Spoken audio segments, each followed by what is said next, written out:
जब Assam police cotton college में पढ़ रहे हेमंता बिस्वा शर्मा के हॉस्टल में छापा मारने पहुंची तो पुलिस को एक रिवॉल्वर और 25 कारतूस मिलते हैं जो उन्होंने हॉस्टल की किचन के पीछे छुपाकर रखे हुए थे। When Alpha was formed, these are the people who form Alpha. Assam का उल्फा संगठन असम को भारत से अलग करने के लिए हथियारबंद लड़ाई लड़ रहा था। इसी संगठन के लिए हेमंता बिस्वा शर्मा के ऊपर असम में दो थानों में टाड़ा का केस दर्ज होता है कि हेमंता बिस्वा शर्मा उल्फा के नाम पर असम के बिजनेसमैन से लाखों रुपए की वसूली कर रहे हैं। सोनिया गांधी चाहती थी कि तरुण गोगोई को हटाकर हेमंता को सीएम बना दिया जाए, लेकिन राहुल गांधी ने कहा कि सीएम मैं डिसाइड करूंगा और इस तरह हेमंता बिस्वा शर्मा का कांग्रेस से पत्ता कट जाता है। शारदा ग्रुप की सुदीप्ता सेन ने कहा कि हेमंता असम में बिना किसी दिक्कत के बिजनेस करने के एवज में उनसे हर महीने 20 लाख रुपए वसूली लेते हैं।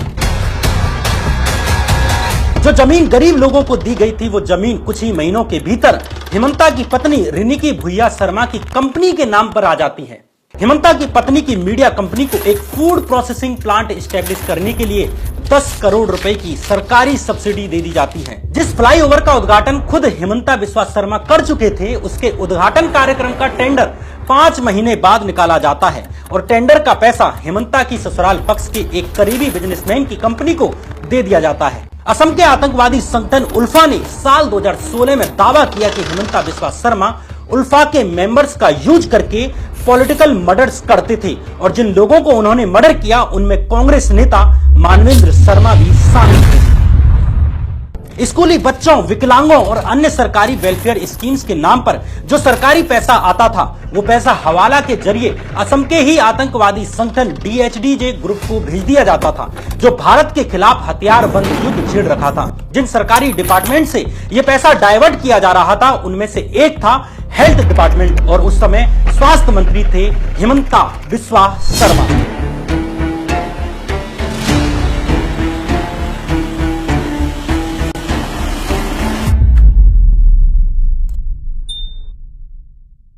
नमस्कार, मैं श्याम मीरा सिंह। 1 फरवरी 1969 को असम के जोरहाट में एक हाईली एजुकेटेड ब्राह्मण परिवार में एक लड़के का जन्म होता है।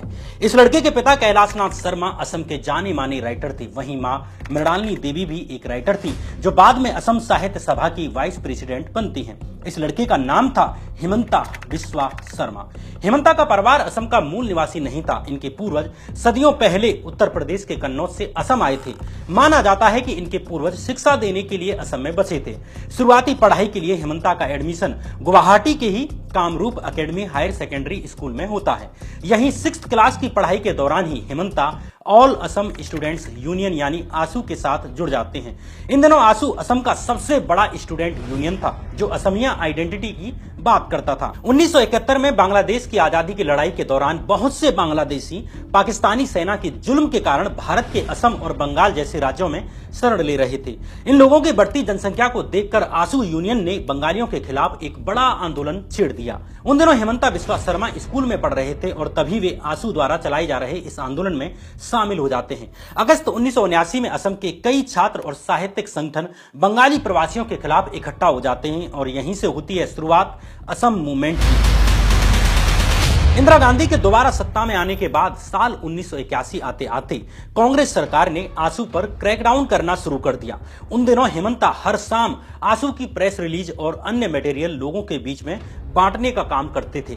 इसी दौरान हेमंता बिस्वा शर्मा आसू चीफ और असम मूवमेंट के फेस प्रफुल्ल कुमार महंत और उनके ही सहयोगी भृगु कुमार फुकन के कांटेक्ट में आते हैं और उनके इंपोर्टेंट काम करना शुरू कर देते हैं। इस तरह असम नेशनलिज्म के ये दोनों फेस हेमंता के शुरुआती मेंटर बन जाते हैं। साल 1985 में कांग्रेस गवर्नमेंट और आसू संगठन के बीच समझौता हो जाता है जिसे असम एकॉर्ड भी कहा जाता है। इस समझौते के साथ ही आसू का जो असम मूवमेंट था वो खत्म हो जाता है। इस वक्त तक हेमंता बिस्वा शर्मा भी स्कूल से पास आउट होकर गुवाहाटी के ही कॉटन कॉलेज में एडमिशन ले लेते हैं। यहां हेमंता 3 बार असम कॉलेज की स्टूडेंट यूनियन के जनरल सेक्रेटरी बनते हैं और इसी दौरान असम में United liberation front of Assam यानी उल्फा नाम के एक मिलिटेंट ऑर्गेनाइजेशन की शुरुआत होती है, जो असम के लोगों के लिए एक अलग देश बनाने की मांग करता है। ये लोग हथियारबंद क्रांति में यकीन करते थे और 1990 आते आते इनका असम में काफी इंफ्लुएंस बढ़ जाता है। साल 1990 में भारत सरकार ने उल्फा को एक टेररिस्ट ऑर्गेनाइजेशन घोषित करते हुए इस पर बैन लगा दिया। अब आप सोच रहे होंगे कि हेमंता की कहानी में यह आतंकवादी संगठन उल्फा की बात कहां से आ गई, जो भारत को तोड़ने की बात करता था और अलग से असम देश बनाने की बात करता था। दरअसल साल 1991 में, यानी जब हेमंता बिस्वा शर्मा कॉटन कॉलेज में स्टूडेंट पॉलिटिक्स कर रहे थे, तभी उन पर आरोप लगते हैं कि वे आतंकवादी संगठन उल्फा के लिए शहर के बिजनेसमैन से लाखों रुपए की वसूली कर रहे हैं। इस तरह 1 जनवरी 1991 के दिन हेमंता के खिलाफ गुवाहाटी के पान बाजार पुलिस स्टेशन में terrorist and disruptive activities prevention act यानी कि टाडा का केस दर्ज हो जाता है। हेमंता पर यह भी आरोप लगता है कि जब पुलिस उनके कॉलेज के हॉस्टल की तलाशी लेने के लिए गई तो उसे वहां पर एक रिवॉल्वर और 25 कारतूस मिलते हैं, जो उन्होंने एक किचन के पीछे छुपाकर रखे हुए थे। इसके लिए उन पर आर्म्स एक्ट की धाराएं भी लगती हैं। 28 मार्च 1991 के दिन हेमंता पर दोबारा से चांदमारी पुलिस स्टेशन में टाडा का केस दर्ज किया जाता है। इस बार हेमंता पर आरोप लगा कि वो मारपीट और जान से मारने की धमकी देकर ग्रेटर गुवाहाटी के कुछ बिजनेसमैन और कुछ सरकारी ऑफिसर से भी पैसे वसूल रहे हैं उल्फा के नाम पर। इस बार असम पुलिस ने हेमंता को अरेस्ट कर लिया और 15 दिन पुलिस कस्टडी में रखा।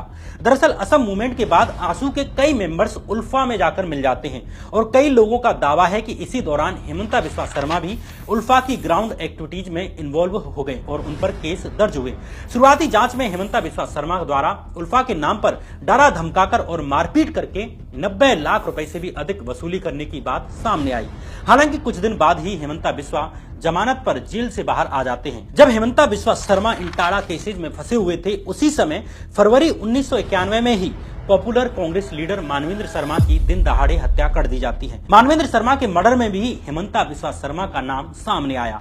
असम के पूर्व चीफ मिनिस्टर प्रफुल्ल कुमार महंत ने साल 2019 में दावा किया कि हेमंता ने उल्फा के साथ मिलकर मानवेंद्र शर्मा का मर्डर किया था और इसी कारण उन्हें आंसू से बाहर निकाला गया था। उल्फा के फैक्शन यानी उल्फा आई ने भी 2016 में दावा किया कि हेमंता बिस्वा शर्मा उल्फा के मेंबर्स का यूज करके पॉलिटिकल मर्डर्स करते थे और जिन लोगों को उन्होंने मर्डर किया उनमें मानवेंद्र शर्मा भी शामिल थे। इस तरह साल 1991 में हेमंता 2 टाडा केसेज और 1 पॉलिटिकल मर्डर केस में फंस चुके थे। इसलिए हेमंता ने छात्र संघ छोड़कर असम के चीफ मिनिस्टर हितेश्वर सेकिया की शरण ले ली। इस तरह साल 1993 में हेमंता आसू छोड़कर कांग्रेस में शामिल हो जाते हैं, जबकि आसू कांग्रेस पार्टी की घोर विरोधी थी, लेकिन खुद पर चल रहे कई केसेज के कारण हेमंता ने कांग्रेस का ही चोला पहन लिया। असम के चीफ मिनिस्टर हितेश्वर सेकिया भी हेमंता के ग्राउंड नेटवर्क और लॉयल कैडर बेस से काफी प्रभावित थे और उन्होंने उन्हें नर्चर करना शुरू कर दिया। इसलिए हेमंता बिस्वा शर्मा हितेश्वर सेकिया को अपना पॉलिटिकल गुरु भी मानते हैं। इंटरेस्टिंगली साल 1996 आते आते हेमंता से जुड़े टाडा के दोनों ही मामलों के रिकॉर्ड्स चांदमारी और पान बाजार पुलिस स्टेशनों से रहस्यमयी तरीके से गायब हो जाते हैं। यहां तक कि इस केस की केस डायरी भी पुलिस स्टेशन से गायब हो जाती है। इस तरह हेमंता से जुड़े टाडा के इन दोनों मामलों की जांच ठप हो जाती है। गुवाहाटी कोर्ट ने भी इस मामले में उतनी सक्रियता नहीं दिखाई। कमाल की बात यह रही कि हेमंता बिस्वा शर्मा पर कोर्ट को प्रभावित करने के भी एलिगेशंस लगे। साल 2005 में गुवाहाटी के एक न्यूज़पेपर अजीर दैनिक बटोरी ने एक आर्टिकल पब्लिश करते हुए दावा किया कि माननीय जज भी हेमंता बिस्वा शर्मा की मुट्ठी में है। इस वक्त तक हेमंता असम की कांग्रेस सरकार में एक पावरफुल मंत्री बन चुके थे। इस आर्टिकल में कहा गया कि टाडा केसेस से रिलेटेड एक इंपोर्टेंट पीआईएल पर सुनवाई करने वाली बेंच में शामिल जस्टिस पीजी अग्रवाल की बेटी और दामाद की कंपनी को सरकार ने सस्ती कीमत पर 20 बीघा जमीन दी है। इस कंपनी में जस्टिस अग्रवाल के भी 18,000 शेयर्स थी, जिनकी 1.80 लाख रुपए की कीमत थी। कंपनी को यह जमीन उस समय दी गई जब जस्टिस पीजी अग्रवाल हेमंता से जुड़ी पीआईएल पर सुनवाई कर रहे थे और कमाल की बात यह रही कि इस पीआईएल को उन्होंने खारिज कर दिया। आगे साल 2010 में एक्टिविस्ट अखिल गोगोई ने इन दोनों टाडा केसेज की केस डायरीज ढूंढ निकालने का दावा किया, जिनमें हेमंता और उनके सहयोगियों के इकबालिया बयान भी शामिल थे। एक कन्फेशन में हेमंता ने कहा था कि उनके उल्फा के साथ लिंक्स हैं और वे एक्सटॉर्शन में मिलिटेंट्स की हेल्प करते हैं। अखिल गोगोई ने हेमंता पर इन केस डायरीज को चुराने का आरोप भी लगाया। उन्होंने दावा किया कि हेमंता ने इन केस डायरीज को अपने एक फ्रेंड के पास रखा हुआ था, जहां से उन्हें ये मिली हैं। साल 2011 में उल्फा ने भी दावा किया कि हेमंता बिस्वा शर्मा उसके मेंबर्स थे और उन्हें कायरता और नॉलेज की कमी के कारण उल्फा छोड़ना पड़ा। इसी तरह साल 2010 में उल्फा के मेंबर रहे कमलनाथ ने दावा किया कि हेमंता ने उन्हें जमानत दिलाने में हेल्प की थी। हालांकि खुद हेमंता बिस्वा शर्मा उल्फा के साथ संबंधों से इनकार करते हैं और इन दोनों मामलों को फर्जी बताते हैं। हेमंता का कहना है कि वो और उनके दोस्त पुलिस और आर्मी द्वारा अरेस्ट किए जाने वाले लोगों को लीगल एड प्रोवाइड करते थे और उन्हें इंडियन आर्मी द्वारा ह्यूमन राइट्स वायलेशंस का विरोध करने के लिए झूठे केसेज में फंसाया गया था। कुल मिलाकर टाडा के 2 केसेज और एक मर्डर केस में आरोप लगने के बाद हेमंता कांग्रेस की सवारी में आ गए और उन्हें तत्कालीन सीएम हितेश्वर सेकिया का खूब साथ मिलता है। साल 1996 में असम में विधानसभा चुनाव शुरू हो जाते हैं और इन चुनावों में हेमंता बिस्वा शर्मा जलुकबाड़ी सीट से कांग्रेस की टिकट पर खड़े होते हैं। इंटरेस्टिंगली हेमंता के सामने उनके पुराने मेंटर रहे और असम गण परिषद के लीडर भृगु कुमार फुकन खड़े थे। हालांकि इन चुनावों में हेमंता की हार हो जाती है और वे 17,128 वोटों से ये चुनाव हार जाते हैं। 1996 के इन चुनावों में असम गण परिषद यानी एजीपी पार्टी को बहुमत मिलता है और कांग्रेस सत्ता से बाहर हो जाती है। हेमंता के पुराने मेंटर रहे प्रफुल्ल कुमार महंत असम के नए सीएम बन जाते हैं। इस हार के बाद हेमंता ने गुवाहाटी हाईकोर्ट में अपनी वकालत शुरू कर दी और 2001 तक यहां वकील के तौर पर काम करते रहे। साल 2001 में एक बार फिर से असम में चुनाव आ जाते हैं और कांग्रेस एक बार फिर से हेमंता को जलुकबाड़ी सीट से चुनाव लड़ाती है। इस बार हेमंता ने अपने पुराने मेंटर भृगु कुमार फुकन को 10,000 वोटों से भी अधिक से हरा दिया। 2001 के असम चुनावों में कांग्रेस को बहुमत मिलता है और तरुण गोगोई असम के नए चीफ मिनिस्टर बन जाते हैं। हितेश्वर सेकिया की तरह ही हेमंता असम के नए चीफ मिनिस्टर तरुण गोगोई के भी क्लोज थे। जब साल 2002 में तरुण गोगोई ने अपने मंत्रालय का विस्तार किया तो हेमंता को मिनिस्टर ऑफ स्टेट बना दिया, यानी जूनियर मिनिस्टर बना दिया। इस तरह धीरे धीरे हेमंता बिस्वा शर्मा तरुण गोगोई के राइट हैंड मैन बन जाते हैं। इस समय तक कांग्रेस का भी हेमंता पर भरोसा बढ़ चुका था, इसलिए साल 2006 के असम असेंबली इलेक्शंस में तरुण गोगोई के साथ साथ हेमंता को भी बड़ी जिम्मेदारी दी जाती है। एक बार फिर इन चुनावों में कांग्रेस ने जीत दर्ज की और कांग्रेस को असम चुनाव जिताने में हेमंता की बड़ी भूमिका सामने आई। तरुण गोगोई ने भी हेमंता पर भरोसा जताते हुए उन्हें फाइनेंस और हेल्थ जैसी इंपोर्टेंट मिनिस्ट्रीज दे दी। धीरे धीरे तरुण गोगोई गवर्नमेंट में हेमंता बिस्वा शर्मा सभी जरूरी चीजों को हैंडल करने लगते हैं। सीएम की जगह अब वे खुद यानी हेमंता ही एमएलएज को हैंडल करने लगे। प्रैक्टिकली हेमंता बिस्वा शर्मा ही असम के सुपर सीएम की तरह सरकार को रन कर रहे थे। इसी बीच अक्टूबर 2008 में असम में सीरियल ब्लास्ट होते हैं और इन ब्लास्ट के लिए आसू समेत कई संगठनों ने इस्लामिस्ट टेरर ग्रुप यानी हुजी को रेस्पॉन्सिबल ठहराना शुरू कर दिया, लेकिन हेमंता बिस्वा शर्मा ने इसका विरोध किया। हेमंता ने इन ब्लास्ट के लिए बोडो टेरर ग्रुप यानी एनडीएफबी को जिम्मेदार ठहराया और बाद में ये सच भी निकला। तरुण गोगोई की कांग्रेस सरकार में मंत्री बनने के बाद हेमंता पर कई घोटालों में आरोप लगने लगे।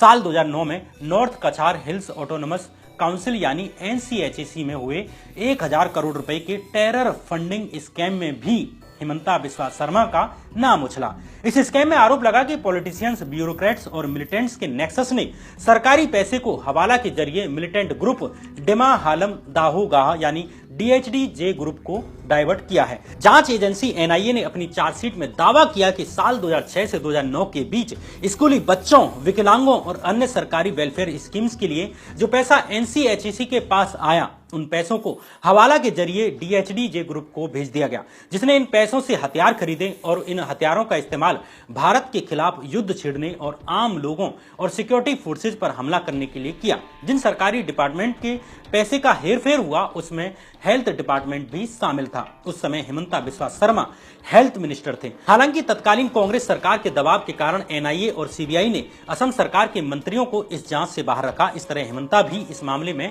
जांच से बच जाते हैं। हैं। जून 2010 में आरटीआई एक्टिविस्ट अखिल गोगोई ने आरोप लगाया कि इस स्कैम के मुख्य आरोपी आरएच खान ने हेमंता को एक लग्जरी कार गिफ्ट की थी।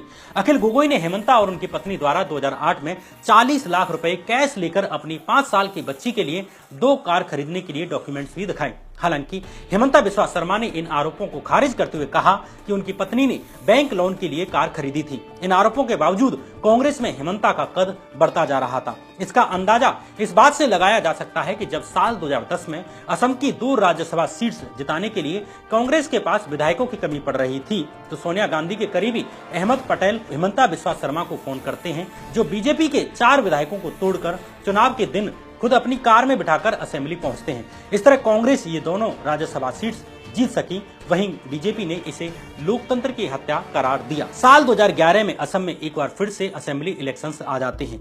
इस बार कांग्रेस ने हेमंता बिस्वा शर्मा को असम चुनावों के लिए इंचार्ज बनाकर बड़ी रेस्पॉन्सिबिलिटी दे दी। इन चुनावों में कांग्रेस को 126 में से 78 सीट्स आती हैं और तरुण गोगोई एक बार फिर से असम के सीएम बन जाते हैं। लेकिन इस समय तक साफ हो गया था कि हेमंता बिस्वा शर्मा ही तरुण गोगोई के उत्तराधिकारी हैं और उनके बाद अगले सीएम वे ही बनेंगे। वहीं दूसरी तरफ तरुण गोगोई को भी देखने लगा था कि हेमंता बिस्वा शर्मा की पॉपुलैरिटी बढ़ती जा रही है और वो उनसे भी ज्यादा पॉपुलर हो रहे हैं। इस बीच 2012 में असम कांग्रेस के भीतर ही ऑर्गेनाइजेशनल इलेक्शंस होते हैं, यानी कांग्रेस के संगठन के भीतर इलेक्शंस होते हैं।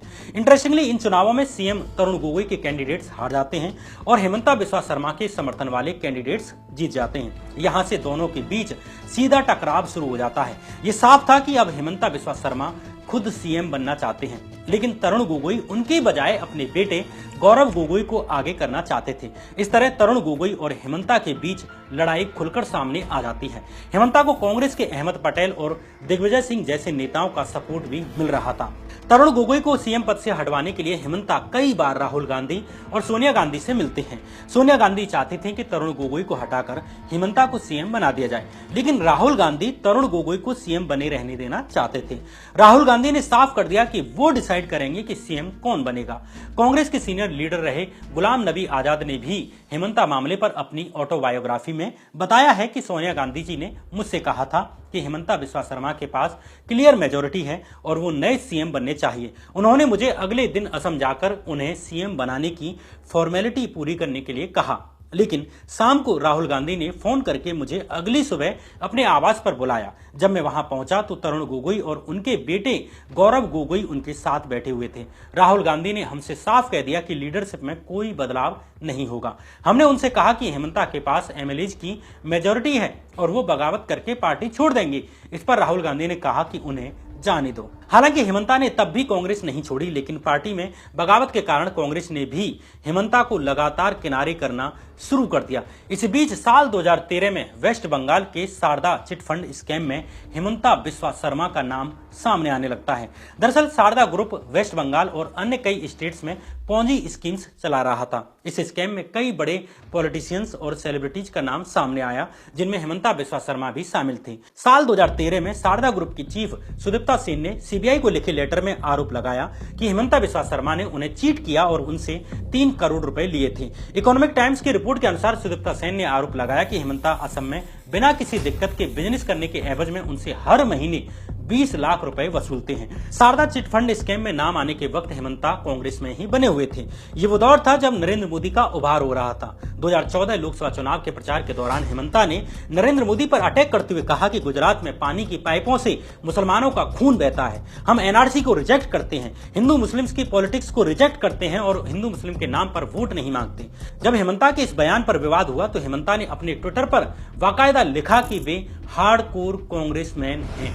हालांकि इन चुनावों में भाजपा की जीत हो जाती है और नरेंद्र मोदी देश के नए प्रधानमंत्री बन जाते हैं। नरेंद्र मोदी के केंद्र में आते ही अगस्त 2014 में सीबीआई ने हेमंता बिस्वा शर्मा के घर पर और उनकी पत्नी के न्यूज चैनल पर छापा मार दिया। हेमंता से घंटों पूछताछ की जाती है। इस छापे के बाद हेमंता बिस्वा शर्मा ने कहा कि वे तब तक इलेक्शन नहीं लड़ेंगे जब तक कि उनका नाम इस केस से क्लियर नहीं हो जाता। इधर हेमंता को कांग्रेस में पहले ही साइडलाइन कर दिया जा रहा था और दूसरी तरफ वे इस स्कैम में घिर गए। इन परिस्थितियों में हेमंता ने बीजेपी और आरएसएस के नेताओं जैसे राम माधव से संपर्क साधना शुरू कर दिया। 2015 आते आते हेमंता का बीजेपी में शामिल होना फाइनल हो जाता है। जुलाई 2015 में हेमंता भाजपा ज्वाइन करने के लिए दिल्ली पहुंचते हैं। लेकिन हेमंता के बीजेपी में आने से हर कोई खुश नहीं था। हेमंता के भाजपा ज्वाइन करने से ठीक पहले ही असम बीजेपी के लीडर सर्बानंद सोनोवाल और जूनियर होम मिनिस्टर किरण रिजिजू एक प्रेस कॉन्फ्रेंस करते हैं, जिनमें हेमंता पर लुई बर्जर घोटाले में शामिल होने का आरोप लगाते हैं। कंपनी ने अमेरिका की एक कोर्ट को बताया था कि उसने गोवा और असम में वाटर मैनेजमेंट कंसल्टेंसी प्रोजेक्ट्स पाने के लिए अधिकारियों और एक मिनिस्टर को करोड़ों रुपए की रिश्वत दी थी। तब हेमंता बिस्वा शर्मा गुवाहाटी डेवलपमेंट डिपार्टमेंट के मिनिस्टर इंचार्ज थे, इसलिए हेमंता बिस्वा शर्मा शक के घेरे में आ जाते हैं। सर्बानंद सोनोवाल और किरण रिजिजू ने लुई बर्जर स्कैम पर एक बुकलेट जारी करते हुए हेमंता बिस्वा को इस स्कैम का की सस्पेक्ट बताया था। ये प्रेस कॉन्फ्रेंस तब की गई जब हेमंता अगले ही दिन भाजपा ज्वाइन करने जा रहे थे, लेकिन इस प्रेस कॉन्फ्रेंस ने हेमंता का प्लान फेल कर दिया। हालांकि इसके एक महीने बाद ही हेमंता बिस्वा शर्मा बीजेपी में शामिल हो जाते हैं। हेमंता को भाजपा में ज्वाइन कराने के पीछे आरएसएस का बड़ा हाथ था। असम में मुस्लिम पॉपुलेशन ठीक ठाक होने के कारण आरएसएस का असम की राजनीति में काफी इंटरेस्ट रहा है, इसलिए भी आरएसएस की तरफ से हेमंता को फुल सपोर्ट दिया गया और उनकी भाजपा में एंट्री हो सकी। बीजेपी में शामिल होने के बाद लुई बर्जर स्कैम की सीबीआई इन्वेस्टिगेशन आगे नहीं बढ़ सकी, क्योंकि लुई बर्जर स्कैम से रिलेटेड 7 फाइलें जेएमडीए ऑफिस से गायब हो जाती हैं, ठीक उसी तरह से जैसे टाडा केसेज की केस डायरीज गायब हुई थी। इसके साथ ही हेमंता से जुड़े शारदा चिट फंड स्कैम घोटाले का मामला भी शांत पड़ जाता है। भले ही असम भाजपा के नेताओं ने हेमंता की भाजपा में एंट्री रोकने की खूब कोशिशें की थी, लेकिन भाजपा की टॉप लीडरशिप असम में भाजपा के एक्सपेंशन के लिए डेस्परेट हो रही थी। हेमंता बिस्वा शर्मा की बगावत ने उसे ये मौका दे दिया। बीजेपी में शामिल होने के बाद हेमंता बिस्वा शर्मा की पॉलिटिक्स भी एकदम से चेंज हो जाती है। हेमंता बिस्वा सबसे पहले तो अपने anti Muslim stand, hate speeches और हिंदुत्व की पॉलिटिक्स को आगे बढ़ाकर आरएसएस को अपनी तरफ करते हैं। ये मेरे लिए बहुत बड़ा मुद्दा है। मेरा असम में मुस्लिम पॉपुलेशन 40% हो चुका है, जिससे उन्हें बीजेपी लीडर्स के इंटरनल विरोध से पार पाने में हेल्प मिलती है। दूसरा, अपने पॉलिटिकल स्किल का यूज करते हुए हेमंता न केवल असम बल्कि पूरे नॉर्थ ईस्ट को बीजेपी की झोली में डाल देते हैं। भाजपा पहली बार सर्बानंद सोनोवाल को असम का मुख्यमंत्री बनाने में सफल रही। हेमंता ने अरुणाचल प्रदेश में भी कांग्रेस को तोड़कर बीजेपी की सरकार बनवा दी। इसी तरह हेमंता त्रिपुरा में भी कांग्रेस और तृणमूल कांग्रेस की पूरी टॉप लीडरशिप को तोड़कर बीजेपी में ले आई। इस तरह भाजपा ने नॉर्थ ईस्ट के बाकी स्टेट्स में भी असम की तरह ही रीजनल अलाइज के साथ मिलकर अपनी सरकारें बनवा ली, जिसमें हेमंता बिस्वा शर्मा की बड़ी भूमिका रही। इन दिनों हेमंता असम की सोनोवाल सरकार में कई महत्वपूर्ण मिनिस्ट्रीज को भी संभाल रहे थे, जैसे फाइनेंस मिनिस्ट्री, हेल्थ मिनिस्ट्री और एजुकेशन जैसी बड़ी मिनिस्ट्रीज। इसी दौरान साल 2020 में कोविड पेंडेमिक आ जाता है। कोविड पेंडेमिक में भी हेमंता बिस्वा शर्मा पर एक गंभीर आरोप लगा। द वायर की रिपोर्ट के अनुसार 2020 में जब वे हेल्थ मिनिस्टर थे, तब लॉकडाउन से ठीक पहले उनकी पत्नी की कंपनी जेसीबी इंडस्ट्रीज को अधिक कीमतों पर 5000 पीपीई किट्स सप्लाई करने का अर्जेंट ऑर्डर दिया गया। जेसीबी इंडस्ट्रीज को 990 रुपए पर किट के हिसाब से ऑर्डर दिया गया, जबकि उसी दिन एक अन्य कंपनी से 600 रुपए के रेट पर पीपीई किट्स खरीदी गई थी।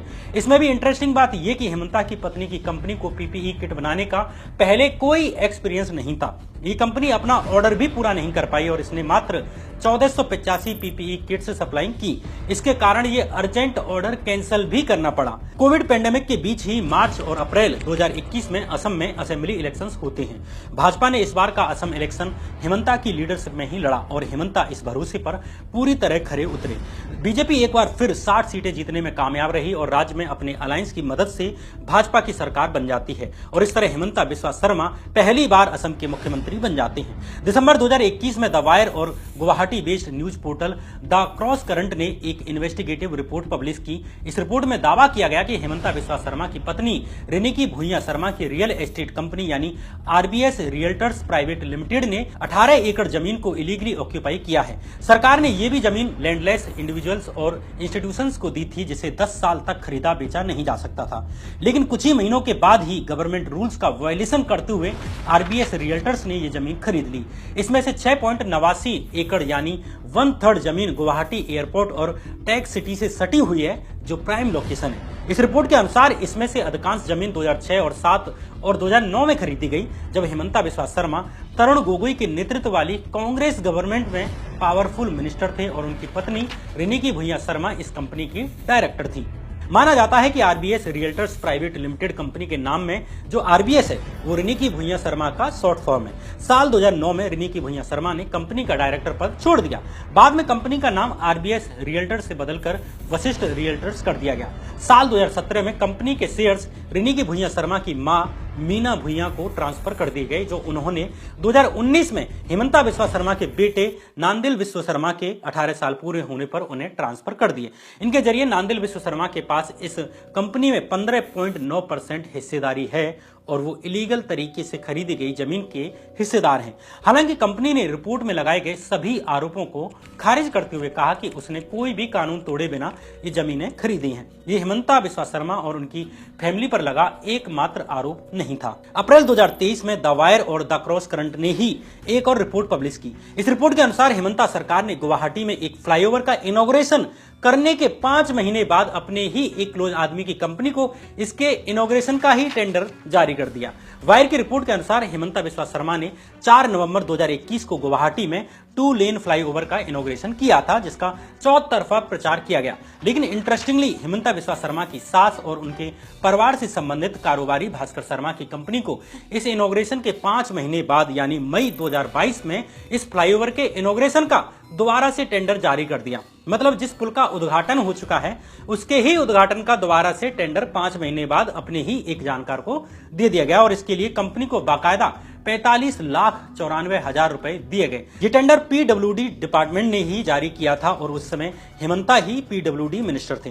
वायर ने अपनी रिपोर्ट में सवाल उठाया कि क्या हेमंता के डिपार्टमेंट ने सिर्फ टिक लगाने के लिए ही इतने दिनों बाद टेंडर निकाला है, जबकि काम तो पहले ही हो चुका है, या पीडब्ल्यूडी डिपार्टमेंट किसी को बचाना चाहता है। हेमंता के असम का सीएम रहते हुए उनकी पत्नी और परिवार को फायदा पहुंचाने के और भी आरोप लगे हैं। सितंबर 2023 में हेमंता की पत्नी रिनिकी भुइयां शर्मा की media company pride east entertainment private limited को एक फूड प्रोसेसिंग प्लांट स्टैब्लिश करने के लिए 10 करोड़ रुपए की गवर्नमेंट सब्सिडी मिली। इसी तरह फरवरी 2024 में द वायर और द क्रॉस करंट ने एक बार फिर आरटीआई में मिली जानकारी पर आधारित अपनी रिपोर्ट में दावा किया कि हेमंता बिस्वा शर्मा गवर्नमेंट के खर्चे से चार्टर फ्लाइट्स करके बीजेपी की मीटिंग्स में, उनकी रैलीज में और दूसरे लोगों की शादियों में जाते हैं। हेमंता पर यह आरोप तब लगा जब बीजेपी राज में असम गवर्नमेंट का कर्ज 41,963 करोड़ रुपए से बढ़कर 1.26 लाख करोड़ रुपए हो चुका है। बीजेपी ज्वाइन करने के बाद हेमंता बिस्वा शर्मा की पॉलिटिक्स में एक और बड़ा चेंज आया। जहां कांग्रेस में रहते हुए वे सेक्युलर इंडिया की बात करते थे और नरेंद्र मोदी के खिलाफ बयान देते थे, वे ही हेमंता भाजपा में आने के बाद नरेंद्र मोदी से भी अधिक एंटी मुस्लिम स्टैंड लेने लगे और खुद को हिंदुत्व के पोस्टर बॉय के तौर पर दिखाना शुरू कर देते।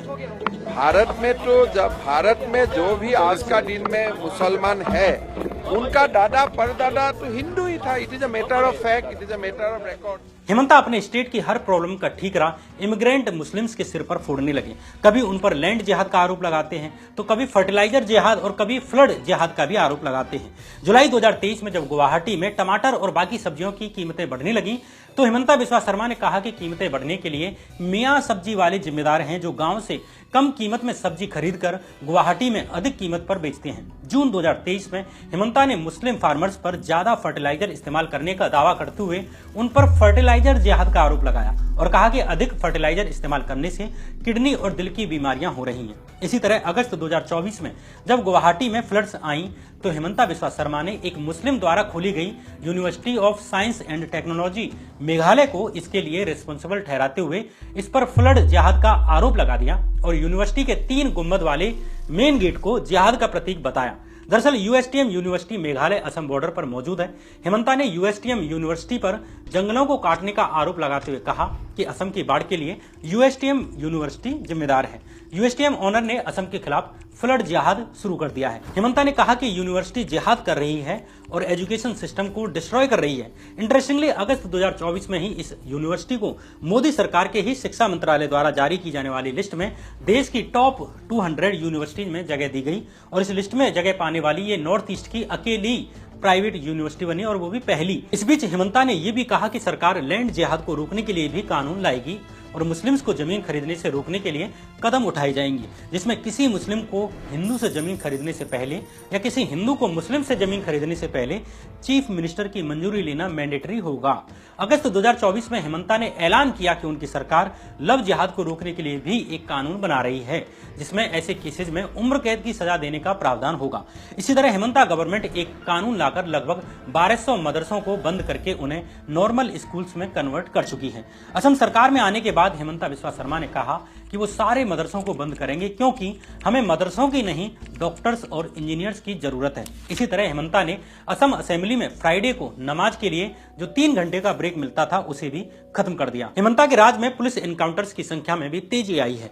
हेमंता बिस्वा शर्मा के सीएम बनने के बाद से यानी मई 2021 से अगस्त 2022 के बीच ही असम पुलिस ने कुल 171 एनकाउंटर्स किए हैं, जिनमें 56 लोगों की मौत हुई है। इन एनकाउंटर्स की लगभग एक जैसी कहानी होती है कि एक्यूज्ड भागने की कोशिश करता है या पुलिस पर फायरिंग करता है और जवाबी फायरिंग में मारा जाता है। इंटरेस्टिंगली इनमें मारे जाने वाले ज्यादातर मुस्लिम्स होते हैं। सुप्रीम कोर्ट ने भी इस पर सीरियस कंसर्न जताया था और असम पुलिस से सवाल किया था कि वो इन एनकाउंटर्स के जरिए एक पार्टिकुलर कम्युनिटी को ही टारगेट कर रही है। मई 2022 से अक्टूबर 2024 के बीच ही हेमंता सरकार 5854 फैमिलीज के घरों पर बुलडोजर चला चुकी है। इसी साल जून 2024 में मोरी गांव जिले में रेलवे की जमीन पर बने मुस्लिम फैमिलीज के घरों, मस्जिदों और मदरसों को तोड़ दिया गया। उन्हें खाना खाने की मोहलत तक नहीं दी गई, लेकिन यहीं रेलवे की जमीन पर बने 200 हिंदू फैमिलीज के घरों को छुआ तक नहीं गया। दरअसल असम में 35% मुस्लिम आबादी है, जिनमें से मोस्टली बंगाली ओरिजिन के मुस्लिम्स हैं। इनमें से बहुत से लोग आजादी के बाद भारत आए थे और कुछ लोग बांग्लादेश की आजादी के समय हुए संघर्ष के कारण यहां आकर बस गए। बीजेपी की एंट्री से पहले ही असम की पॉलिटिक्स असमीज बनाम बंगाली इमिग्रेंट्स की आइडेंटिटी के आसपास ही रही है, जिसमें मूल असमीज लोगों को बंगाली ओरिजिन के हिंदू और मुस्लिम दोनों इमिग्रेंट से दिक्कत थी। असम मूवमेंट इन्हीं लोगों को बाहर निकालने के लिए ही हुआ था।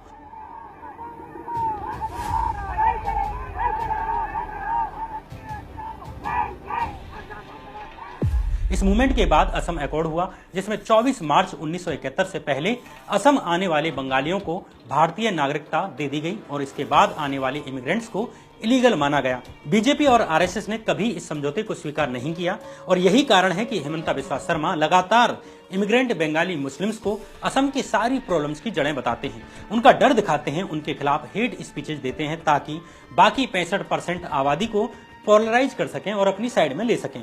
इसका फायदा हेमंता और भाजपा को अपर असम में खूब मिला, जहां हिंदुओं की संख्या ज्यादा है। बीजेपी लीडरशिप ने हेमंता को लगभग खुली छूट दे रखी है और वे असम को अपने हिसाब से चलाते हैं। हेमंता बिस्वा शर्मा ये सब कर पाते हैं क्योंकि नॉर्थ ईस्ट की लोकल पार्टीज में उनके कनेक्शंस हैं। लोकल पार्टी छोड़िए, कांग्रेस में भी हेमंता के तगड़े कनेक्शंस हैं।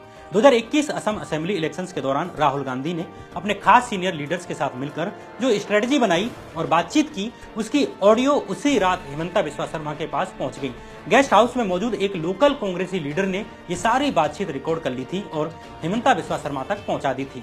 इसके अलावा हेमंता बिस्वा शर्मा की पत्नी रिनिकी भुइयां शर्मा की pride east entertainment private limited नाम की मीडिया कंपनी है, जिसके कई न्यूज चैनल, अखबार, न्यूज पोर्टल्स हैं। इसमें न्यूज लाइव नाम का एक चैनल भी है जो असम का सबसे ज्यादा देखे जाने वाला न्यूज चैनल है। इसके जरिए उनकी बात और एजेंडा नॉर्थ ईस्ट, खासकर असम के एक एक व्यक्ति तक पहुंचती है। दूसरी तरफ हेमंता अपने स्टेट में बाकी मीडिया हाउसेज और जर्नलिस्ट पर कंट्रोल रखते हैं और उनके अगेंस्ट डैमेजिंग रिपोर्ट्स को रोका जाता है। 2021 में जब हेमंता बिस्वा शर्मा की पत्नी द्वारा एस्टेब्लिश्ड कंपनी के 18 एकड़ जमीन इलीगल तरीके से खरीदे जाने की खबर सामने आई तो असम के पूरे मेन स्ट्रीम मीडिया ने ये खबर कवर ही नहीं की। पत्रकारों ने ऑनलाइन समाचार पोर्टल न्यूज लॉन्ड्री को बताया कि सरकार ने डराकर उन्हें ये खबर कवर करने से रोका और इसे पब्लिश करने पर डेफेमेशन का केस फाइल करने की धमकी दी। एक पत्रकार ने यह भी कहा कि असम में 90% मीडिया असम सरकार के एडवर्टीजमेंट पर चलने वाली मीडिया है, उसके पैसे पर डिपेंडेंट है, जिससे सरकार के लिए उन पर दबाव डालना बहुत आसान है और सरकार से कोई सवाल नहीं पूछा जाता। असम की राजनीति पर नजर रखने वाले लोग कहते हैं कि हेमंता की अपनी कोई आइडियोलॉजी नहीं है। बीजेपी में उनका मुकाबला योगी आदित्यनाथ जैसे लीडर से है।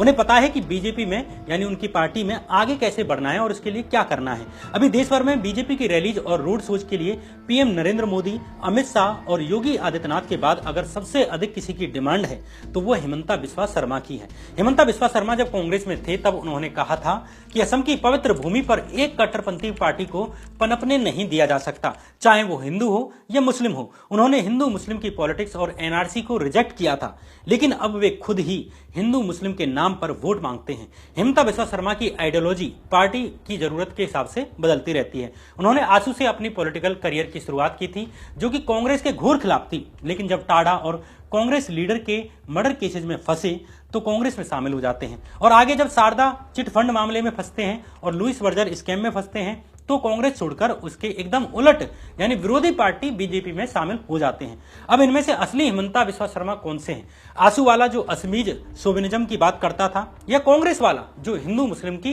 कम्युनल पॉलिटिक्स को रिजेक्ट करता था, उसके अगेंस्ट लड़ता था, या बीजेपी वाला जिसका मुस्लिम्स को गाली दिए बिना खाना नहीं पचता?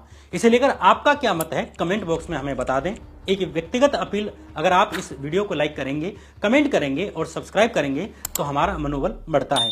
हेमंता बिस्वा शर्मा पर ऐसी वीडियो शायद ही इंटरनेट पर मौजूद हो। हम अपने छोटे से संसाधनों से ऐसी खबरें लाने की कोशिश करते हैं जिन्हें मेन स्ट्रीम मीडिया में कभी भी देखने को नहीं मिलता। इसलिए आपका एक एक शेयर इस चैनल को बढ़ाने में मदद करता है। मैंने अपना काम किया, अब आप भी इस वीडियो को शेयर करके अपना काम जरूर करें। नमस्कार।